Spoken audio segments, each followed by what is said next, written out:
Oke, assalamualaikum warahmatullahi wabarakatuh. Salam sejahtera untuk kita semua. Perkenalkan, nama saya Zenita Jaul. Saya mahasiswi jurusan Pendidikan Matematika di kampus STKIP YPUP Makassar.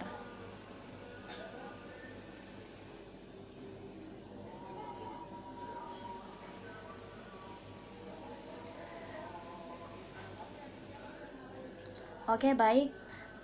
Di tempat yang pertama ini, saya mengucapkan terima kasih atas waktu dan kesempatan yang telah diberikan kepada saya. Yang pertama, yang kedua, pada kesempatan ini pula, saya akan memaparkan hasil kegiatan laporan magang 2 saya di SMP Negeri 26 Makassar. Yang pertama, pendahuluan, yaitu biodata mahasiswa. Nama Zenita Jaul, NIM 1824029, jurusan Pendidikan Matematika, kelas MT51. Yang kedua, biodata dosen pembimbing. Nama dosen pembimbing DR Ramlan Mahmud, SPD MPD. Alamat Makassar, NIDN 09020584404. Tempat dan waktu pelaksanaan magang 2.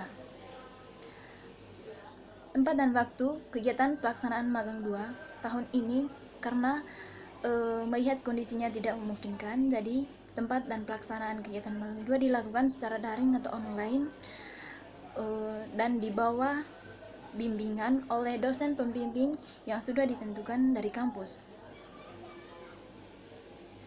Dan untuk kegiatan magang 2 dimulai pada tanggal 17 Agustus 2020 sampai tanggal 17 September 2020.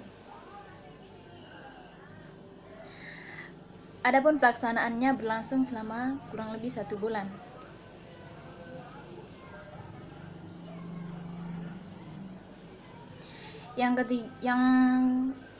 Yang berikut prosedur pelaksanaan, yaitu langkah-langkah menelaah.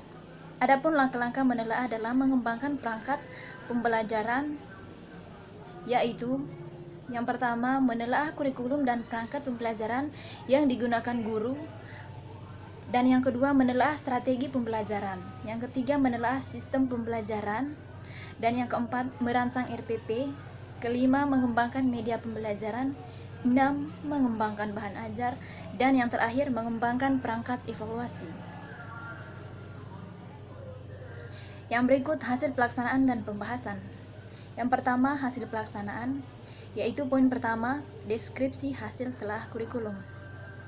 Baik, kurikulum adalah seperangkat rencana dan pengaturan mengenai tujuan, isi, dan bahan pelajaran, serta cara yang digunakan sebagai pedoman penyelenggaraan kegiatan pembelajaran untuk mencapai tujuan pendidikan tertentu.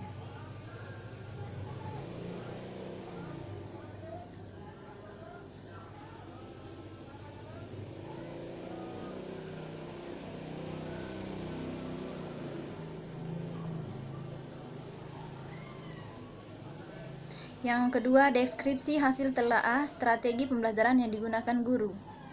Strategi pembelajaran adalah cara-cara yang akan dipilih dan digunakan oleh seorang pengajar untuk menyampaikan materi pembelajaran yang bertujuan untuk memudahkan peserta didik menerima dan memahami materi pembelajaran, yang pada akhirnya pembelajaran dapat dikuasainya pada akhir kegiatan belajar.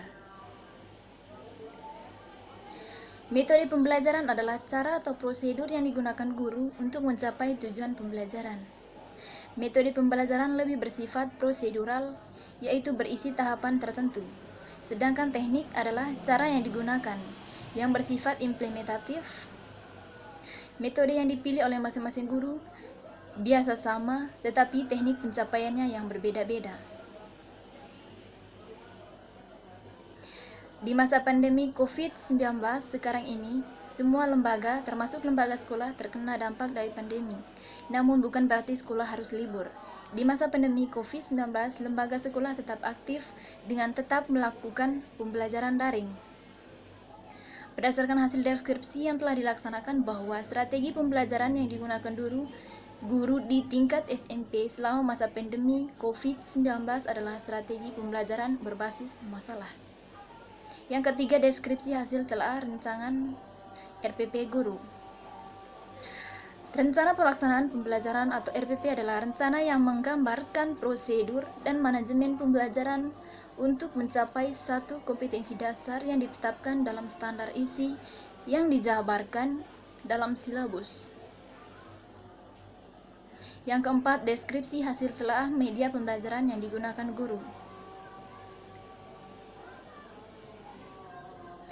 Media pembelajaran secara umum adalah alat bantu proses belajar mengajar. Segala sesuatu yang dapat digunakan untuk merangsang pikiran, perasaan, perhatian, dan kemampuan atau keterampilan belajar sehingga dapat mendorong terjadinya proses belajar. Berdasarkan hasil telaah media pembelajaran yang digunakan guru di tingkat SMP, media pembelajaran yang digunakan yaitu buku paket guru, papan tulis, dan referensi buku lain. Yang kelima, deskripsi hasil telaah sistem evaluasi pembelajaran yang digunakan guru. Evaluasi adalah suatu proses yang sistematis dan berkelanjutan untuk menentukan kualitas atau nilai dan arti dari sesuatu berdasarkan pertimbangan dan kriteria tertentu dalam rangka pembuatan keputusan. Adapun evaluasi pembelajaran adalah suatu proses atau kegiatan yang sistematis, berkelanjutan dan menyeluruh dalam rangka pengendalian, penjaminan dan penetapan kualitas, nilai dan arti pembelajaran terhadap berbagai komponen pembelajaran. Berdasarkan pertimbangan dan kriteria tertentu sebagai bentuk pertanggungjawaban guru dalam melaksanakan pembelajaran. Dalam suatu proses pembelajaran di dalam kelas, tentunya sistem evaluasi pembelajaran wajib dilakukan oleh guru terhadap bagaimana perkembangan peserta didiknya. Begitu pula pada proses pembelajaran daring, sistem evaluasi pembelajaran sangat penting bagi siswa, di mana dengan adanya sistem evaluasi pembelajaran, maka guru atau pendidik akan mengetahui bagaimana perkembangan peserta didik. Yang kedua, pembahasan. Kurikulum adalah seperangkat rencana dan pengaturan mengenai tujuan, isi, dan bahan pelajaran serta cara yang digunakan sebagai pedoman penyelenggara kegiatan pembelajaran untuk mencapai tujuan pendidikan tertentu. Kurikulum 2013 merupakan pedoman pengajaran yang terdiri dari 4 aspek penilaian, yaitu pengetahuan, keterampilan, sosial, dan spiritual. Yang pertama, tujuan. Masing-masing jenjang pendidikan memiliki tujuan kurikulum yang berbeda. Hal ini menyesuaikan dengan perkembangan kognitif dan sosial anak. Karena itulah materi yang ada berbeda di setiap jenjang pendidikan, dengan tujuan agar siswa mudah memahami pelajaran yang disampaikan oleh guru. Yang kedua, isi. Komponen kurikulum yang paling utama adalah bahan ajar yang diberikan kepada murid untuk mencapai tujuan yang ditentukan. Yang ketiga, strategi. Perkembangan kurikulum di Indonesia memang mengalami beberapa fase untuk menyesuaikan peningkatan tujuan pendidikan. Karena itulah, metode dan strategi mengajar harus mampu menunjang kegiatan siswa agar bisa memenuhi standar yang dipatok. Dengan menggunakan media pembelajaran yang cocok dan menarik akan merangsang keinginan siswa untuk belajar sehingga hasil yang didapatkan akan lebih baik. Yang keempat, evaluasi. Tahap akhir namun sangat berpengaruh dalam perkembangan kurikulum, yaitu evaluasi.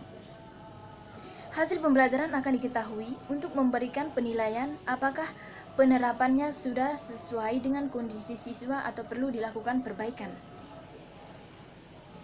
Kurikulum 2013 juga memiliki fungsi dalam dunia pendidikan Indonesia. Fungsi kurikulum 2013 ini meliputi beberapa hal, yaitu fungsi penyesuaian, integrasi, diferensiasi, persiapan, pemilihan, diagnostik. Misalnya, fungsi diferensiasi kurikulum 2013 menjadi alat untuk dapat digunakan dalam memberi pelayanan kepada masing-masing peserta didik juga berhak menentukan program pembelajaran sesuai dengan bakat yang dimilikinya. Dengan adanya komponen serta fungsi dari kurikulum 2017, guru diharapkan termotivasi untuk menciptakan bahan ajar yang atraktif, modern, namun tetap mengandung nilai ilmiah. Hasil belajar pun akan meningkatkan suasana belajar mengajar yang menyenangkan dan tidak terasa jenuh. Oke, baik, kesimpulan. Di sini saya akan menyampaikan kesimpulan hasil kegiatan laporan magang 2. Saya simpulkan bahwa program magang ini merupakan salah satu kegiatan akademik yang menjadi salah satu alternatif mahasiswa untuk dapat mengenal lebih jauh dunia kerja di sekolah. Dengan adanya program magang, mahasiswa juga dapat mengimplementasikan ilmu yang dapat di bangku kuliah ke dunia kerja dan mendapatkan ilmu serta pengalaman baru dalam dunia kerja yang nantinya diharapkan akan sangat bermanfaat saat mahasiswa lulus dan bekerja. Yang kedua, saran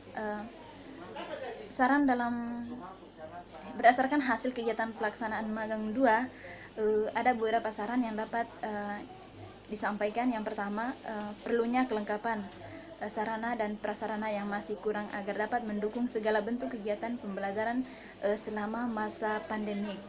Yang kedua, kemudian dibutuhkan upaya dalam meningkatkan kesadaran dan motivasi belajar siswa sehingga interaksi dalam kegiatan belajar mengajar antar guru dan siswa dapat berjalan dengan efektif dan efisien.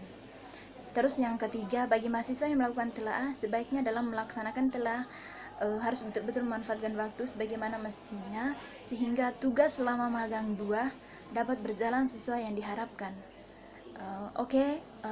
Mungkin itu saja yang bisa saya jelaskan pada kesempatan ini untuk menyampaikan hasil kegiatan saya laporan magang 2 SMP Negeri 26 Makassar. Lebih dan kurangnya mohon dimaafkan. Mungkin ada kata-kata yang tidak sesuai, mohon dimaafkan. Atas perhatian saya ucapkan terima kasih. Assalamualaikum warahmatullahi wabarakatuh. Salam sejahtera untuk kita semua. Terima kasih.